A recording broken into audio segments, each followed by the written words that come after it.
มโนบุพพังขมาธัมมาธรรมทั้งหลายมีใจเป็นหัวหน้าทุกสิ่งทุกอย่าง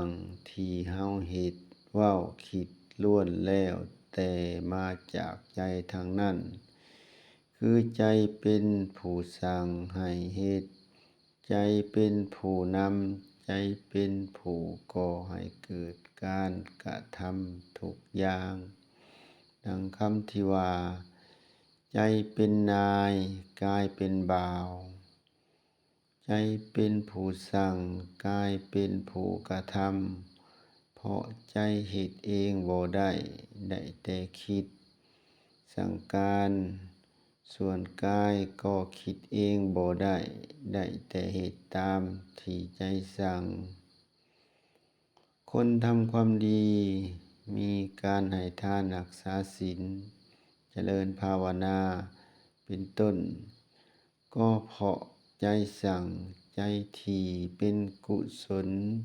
สั่งให้ทำความดีทั้งหลายทั้งปวงดังที่กล่าวมากายก็ทำตามที่ใจสั่งผลที่ดีก็เกิดขึ้นตามมาผู้ที่ได้รับความสุขความเจริญอันเป็นผลจากความดีนั่นก็คือตัวเฮานี่เองคนทั้งหลายทำความชั่วมีฆ่ากันเบียดเบียนกันลักขโมยผิดลูกผิดเมียของคนอื่นเป็นต้นก็ใจนี่ล่ะเป็นตัวสั่งใจที่เป็นอกุศลธรรมให้คนทำความชั่วเช่นนั้นแล้วผลชั่วก็เกิดขึ้นตามมาผู้ได้รับความจิบหายเดือดร้อนจากความชั่วนั่นก็คือตัวเฮานี่เองดังนั้น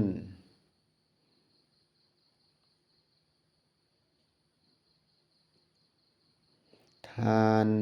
จึงกล่าวว่าธรรมทั้งหลายมีใจเป็นหัวหน้าคือทั้งกุศลธรรมและอกุศลธรรมล้วนมีใจเป็นหัวหน้าใจเป็นตัวสั่งให้บุคคลก่อกุศลธรรมและอกุศลธรรมเฮาจึงฝึกฝนใจของตนให้ยินดีในกุศลธรรม